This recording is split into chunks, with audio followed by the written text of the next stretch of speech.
He said if he hadn't been arrested, he'd be dead. And every week we go visit him, I am grateful that we are not visiting a graveyard. 20 years old. I've been in jail 4 times, twice in 2 different states. He took his life he shot himself in our garage. So he actually used my dad's gun. That was an antique, so we didn't even know it worked. I should have been dead. There's a lot of times where I'm surprised I'm here still. I mean, it doesn't matter how old you are, what color you are, how much money you have, what religion you are. Addiction knows no boundaries.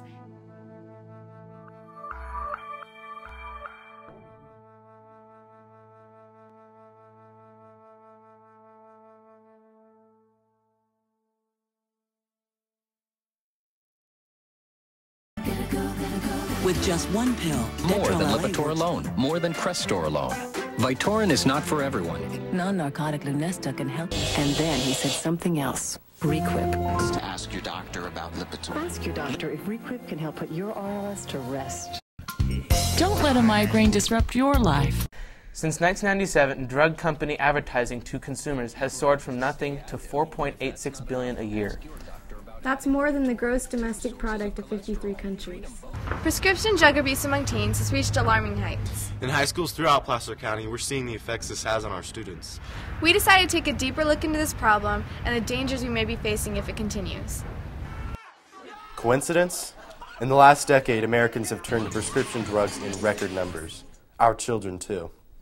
In the last year, 3% of 8th graders, 7% of 10th graders, and 9.7% of 12th graders report they have used the painkiller Vicodin.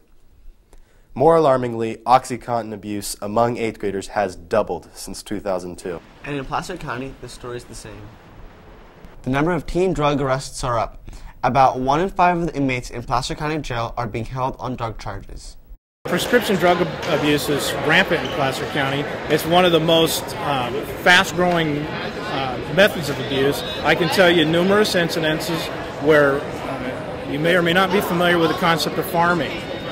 Kids are going into their parents' and grandparents' medicine cabinets. They're grabbing out Vicodin, OxyContin, Xanax, whatever kind of medications may be in there. They pour them in a big bowl at a party, and they take a fistful and wash that down with alcohol. The consequences can and have been extreme. We've had people transported out of parties. Code 3 in ambulance is unresponsive because of mixing the prescription medications and alcohol. They don't even know what they're taking. Again, it's a tremendously widespread problem. There are prescription medications in almost every household, and it's a big problem with our youth. We wanted to find out why. What's causing this prescription drug epidemic, especially among younger teens?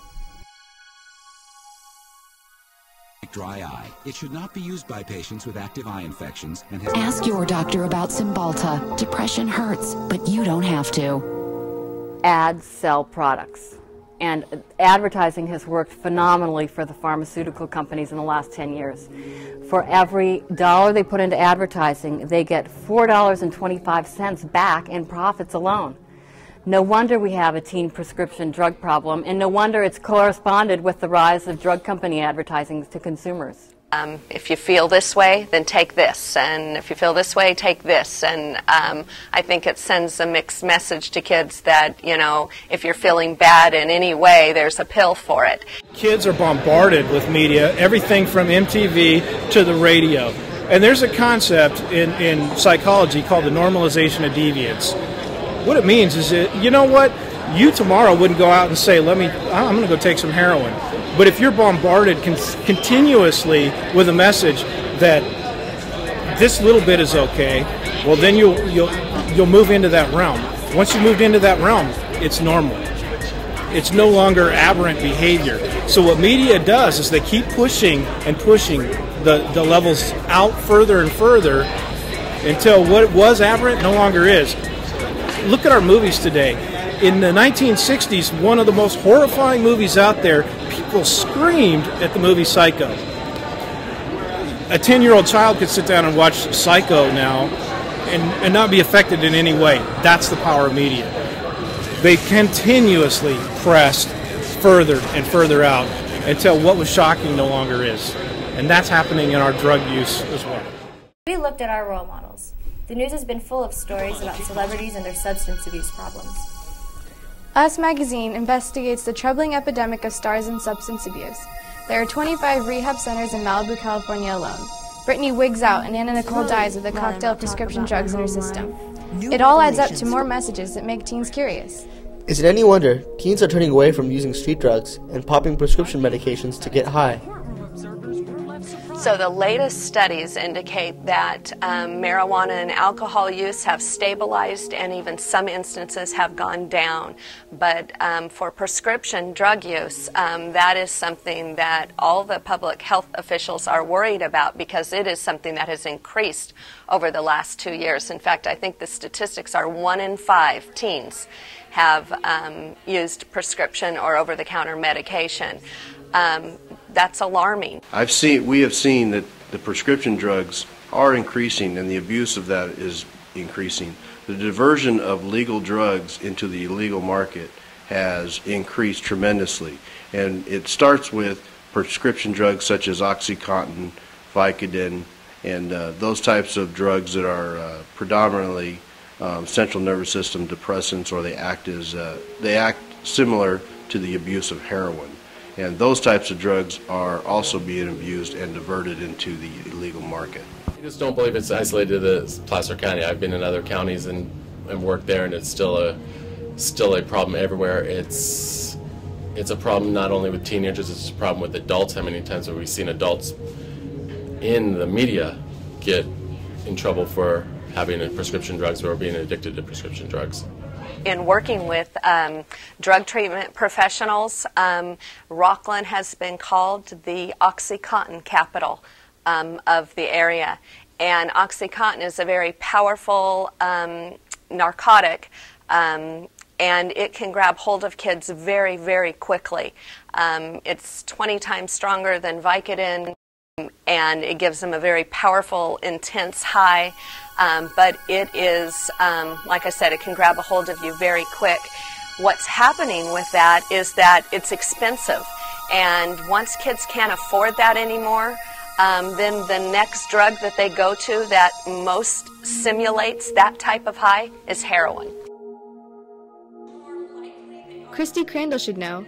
Today she spends her time educating teens and parents on the dangers of addiction through her book and website. She also helps organize town hall meetings and other events. Before 2004, she was an average suburban stay-at-home mom. That was before her son Ryan made one bad decision that would change their lives forever. 3 weeks past his 18th birthday, he was arrested for armed robbery. And he is currently serving 13 years at Folsom State Prison. So that's how my story started, and I learned my education. Or I got my education the hard way, and I'm hoping other parents won't have to. We got a phone call from the Nevada County Sheriff's Department telling us what he had done, and it was devastating to my family, and really hard to believe that the boy that I raised could do such a heinous crime, because that just simply did not fit with what I knew about him and what I knew he knew. He knew what was right and wrong, and it's just kind of a testament to how far somebody will go when they're caught up in the cycle of addiction. In my son's case, he started using other drugs, but when he didn't have enough money for those anymore, he went to what was cheap and accessible. With all of us.